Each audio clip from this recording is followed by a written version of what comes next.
আল্লাহ কেন আমাদের এই কষ্টকর দুনিয়া সৃষ্টি করেছেন? তিনি তো সব জানেন, আগে থেকেই জানতেন এই দুনিয়া কঠিন, আর অধিকাংশ মানুষ জাহান্নামে যাবে, অধিকাংশ তাকে বিশ্বাস করবে না, অধিকাংশ পাপ করবে। তা জেনেও আল্লাহ কেন বানাইলেন? অনেকে চিন্তার স্বাধীনতার কথা বলেন যে আল্লাহ স্বাধীনতা দিয়ে পাঠাইছেন, তাই পাপ করলে দোষ মানুষেরই। কিন্তু আল্লাহ তো এটাও জানতেন যে স্বাধীন হলেও অধিকাংশ মানুষ পাপই করবে। তাহলে কি বলা যায় আল্লাহ জাহান্নামে যাওয়ার জন্যই আমাদের বানাইছেন? এটা কি জুলুম না? ভাই আহমদ মুসা, এই প্রশ্নটি আপনার মতো আরও হয়তো অনেকের। আমরা এই প্রশ্ন উত্তরে অনেক দীর্ঘ আলোচনা করতে পারলে ভালো হতো, কিন্তু আমাদের হাতে সে সময় নেই। আমি খুব সংক্ষিপ্তভাবে বলার চেষ্টা করি। প্রথমত, আল্লাহ সংক্রান্ত যত প্রশ্ন আছে আমাদের, এই বেশিরভাগ প্রশ্নের গোড়ায় একটা বড় ধরনের গলদ আছে। সে গলদটা হলো, আমরা আল্লাহকে আমাদের মতো ধরে নিয়ে প্রশ্ন করি। অর্থাৎ আমি আপনি সাধারণ মানুষ সৃষ্টি, আমাদের যে সীমাবদ্ধতা আছে, আমাদের যে জায়গাটা আছে, আল্লাহ রাব্বুল আলামিনকে সেই জায়গায় বিবেচনা করে আমরা প্রশ্ন করি। এটা হলো প্রশ্নের গোড়ায় গলদ। যেমন কেউ যখন প্রশ্ন করে যে আচ্ছা, আমাদেরকে আল্লাহ সৃষ্টি করেছেন, তাহলে আল্লাহকে কে সৃষ্টি করেছেন? নাউজুবিল্লাহ। এরকম প্রশ্ন অনেকে করেন। এই প্রশ্নটার অন্তঃসার শূন্য এবং গোড়ায় গলদ। কারণ আপনি নিজে সৃষ্টি, আপনি জানেন যে কোনো ক্রিয়া ছাড়া কোনো কর্ম হতে পারে না। সেজন্য আপনি নিজে সৃষ্টি হয়েছেন, আপনার স্রষ্টার সন্ধান করছেন যে আমি সৃষ্টি যেহেতু হয়েছে, আমার স্রষ্টা নিশ্চয়ই আছে। ভালো কথা। এখন আল্লাহকেও আপনি আপনার মতো করে ভাবছেন যে তাহলে তারও স্রষ্টা দরকার। তারও যদি স্রষ্টা থাকে তাহলে তিনি স্রষ্টা হলেন কিভাবে? আল্লাহর যদি আবার স্রষ্টা বিবেচনা করা যায়, চিন্তা করা যায়, কল্পনা করা যায়, তাহলে তিনি স্রষ্টা হলেন কোত্থেকে? তাহলে তিনিও তো আমার মতো সৃষ্টি হয়ে গেলেন, যে তারও আরেকজন যদি স্রষ্টা থাকে। আল্লাহর কোনো স্রষ্টা থাকবে না, তিনি নিজেই স্বয়ং সম্পূর্ণ। এটা তো অবশ্যম্ভাবী, কারণ সৃষ্টি জগতের আমরা সবাই যখন সৃষ্টি, তাই সকল সৃষ্টির তো স্রষ্টা দরকার। তো স্রষ্টার যদি আবার মনে করেন যে তার আবার সৃষ্টিকর্তাকে, তাহলে সেক্ষেত্রে তিনি স্রষ্টা হলেন কই? তাকে তো আপনি আপনার মতো করে ভাবছেন। তো এইরকম গোড়ায় কিছু গলদ থাকে। এই প্রশ্ন উত্তরে আমি বলি, কোরআনে কারিমে আল্লাহ তাআলা বলেছেন, লা ইউসআলু আম্মা ইয়াফআল ওয়া হুম ইউসআলুন। মহান আল্লাহ তাআলা তার নিজের সত্তা সম্পর্কে বলছেন, তিনি যা কিছু করেন তার এই সমস্ত কাজের জন্য কারোর কাছে তিনি জবাবদিহি করতে বাধ্য নন। কারণ তিনি তো মহান সৃষ্টিকর্তা, তার তো কোনো স্রষ্টা নেই, তার উপরে কেউ নেই, তিনি কার কাছে জবাবদিহি করবেন? তার কোনো কাজের জন্য তিনি কারোর কাছে জবাবদিহি করেন না, কিন্তু সবাইকে তার কাছে জবাবদিহি করতে হয়। এখন আপনি যদি আল্লাহর কাছে কোনো বিষয়ে প্রশ্ন রাখেন, আল্লাহর ব্যাপারে আপনার যদি প্রশ্ন জাগে, তাহলে তার মানে আপনি আল্লাহকে জবাবদিহিতার আওতায় আনতে চাচ্ছেন। মহান সৃষ্টিকর্তা যিনি সকল কিছুর সৃষ্টিকর্তা, তাকেও যদি আপনি জবাবদিহিতার আওতায় আনতে চান, তাহলে তিনি মহান সৃষ্টিকর্তা হলেন কিভাবে সম্ভব? এবার আসা যাক, প্রশ্নে আপনি লিখেছেন যে বেশিরভাগ মানুষ জাহান্নামে যাবে, আল্লাহ জানেন, তাহলে আর দরকার ছিল কি তৈরি করা? এখন এখানে রুটিন দায়িত্বপ্রাপ্ত উপাচার্য মহোদয় আছেন। যদি বলা হয় কোনো শিক্ষা প্রতিষ্ঠানের প্রধানকে যে স্যার, আপনি জানতেন আমরা বেশিরভাগ ছাত্র পরীক্ষা ভালো করব না, আমরা আন্দোলন সংগ্রাম নিয়ে ব্যস্ত ছিলাম, পরীক্ষাটা ভালো হবে না, আপনি জানতেন স্যার, তারপর আপনি পরীক্ষাটা কেন দিলেন বলেন? কোন কথার উপরে ঠিক? পরীক্ষা দেওয়া হয়েছে কেন এই জন্য?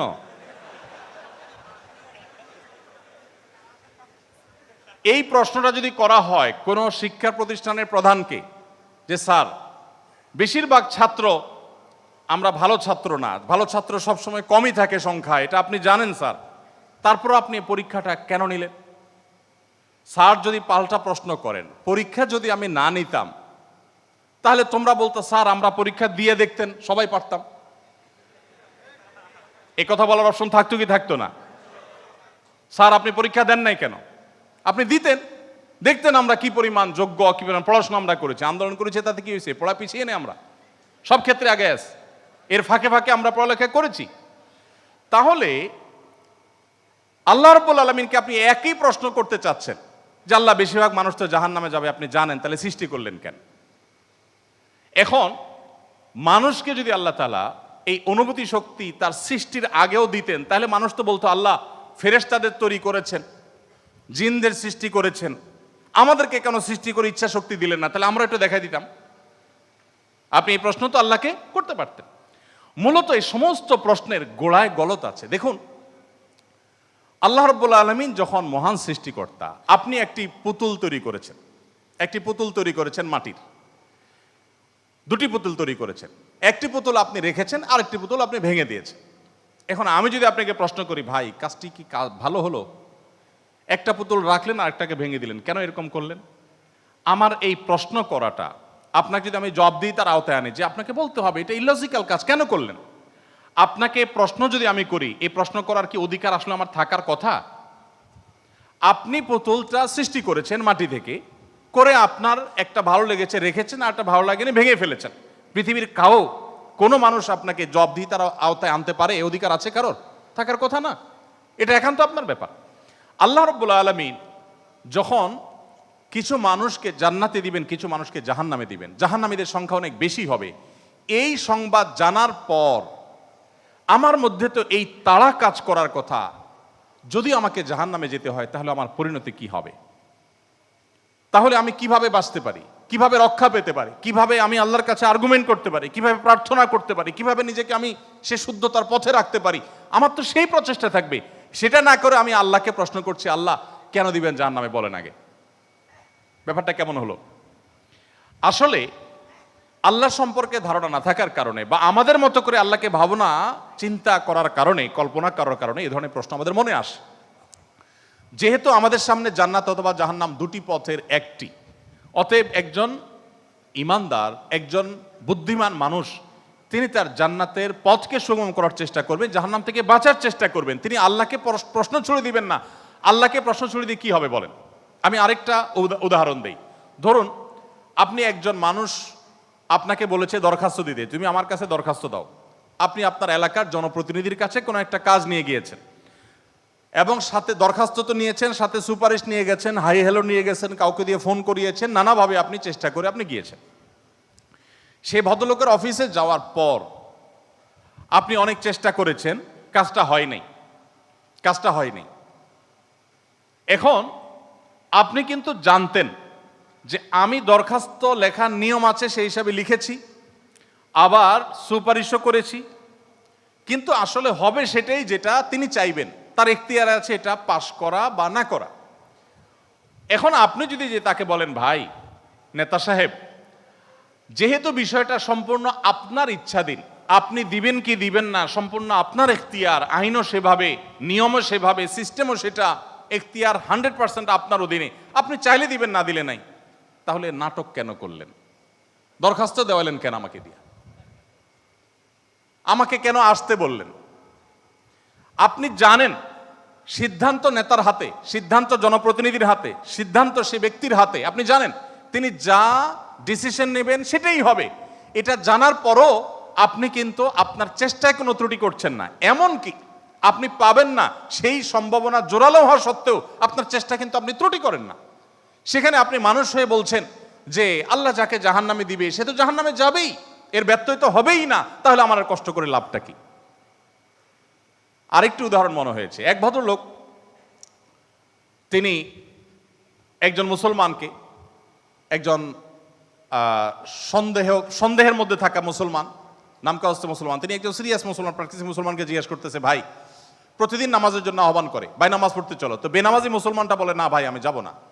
তো একদিন বলতেছে, আচ্ছা শুনেন, আল্লাহর ইচ্ছার বাইরে তো কিছু হয় না, আমি আসলে নামাজে যাই, এটা আল্লাহ চাচ্ছেন না,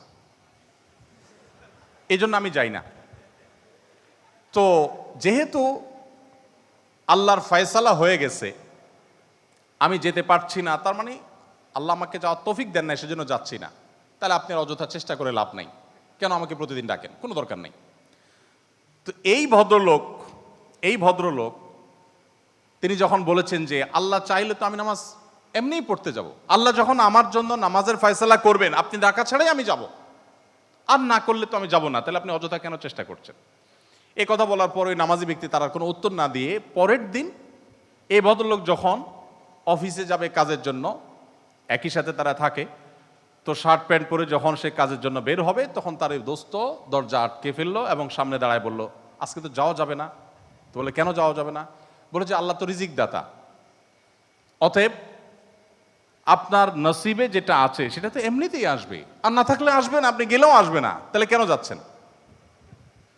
রিজিকের ব্যাপারে আপনি নামধারী মুসলমান হিসাবে, নামসর্বস্ব মুসলমান হিসাবে আপনি বিশ্বাস করেন যে রিজিকে যা আমার বরাদ্দে আছে সেটা আসবেই, কিন্তু আমার চেষ্টা আমাকে করতে হবে। ওই যে ডিসিশন নেতার হাতে, কিন্তু আমাকে দরখাস্ত দিতে হবে, আমাকে অ্যাপ্রোচ করতে হবে, আমাকে চেষ্টা করতে হবে। আমার এই চেষ্টা করাটা হলো আমার দায়িত্ব। দিবেন কি দিবেন না 100% তার ইখতিয়ারে। আমি জানি তিনি না দিলে আমার চেষ্টা করেও কিছু হবে না, কিন্তু তাই বলে আমি চেষ্টা বন্ধ করব না। ঠিক একইভাবে আমি জান্নাতের জন্য চেষ্টা করব, এটা আমার কর্তব্য, এটা আমার বাঁচা মরার লড়াই। আল্লাহ তাআলা আমাকে জান্নাতে দিবেন কি দিবেন না ডিসিশন তারটাই চূড়ান্ত, তাহলে আমার কাজ করে লাভ কি? এই প্রশ্ন একেবারেই অবান্তর, একেবারেই অযৌক্তিক, কারণ পার্থিব জীবনে অন্য কোনো ক্ষেত্রে আমরা এটাকে অ্যাপ্লাই করি না।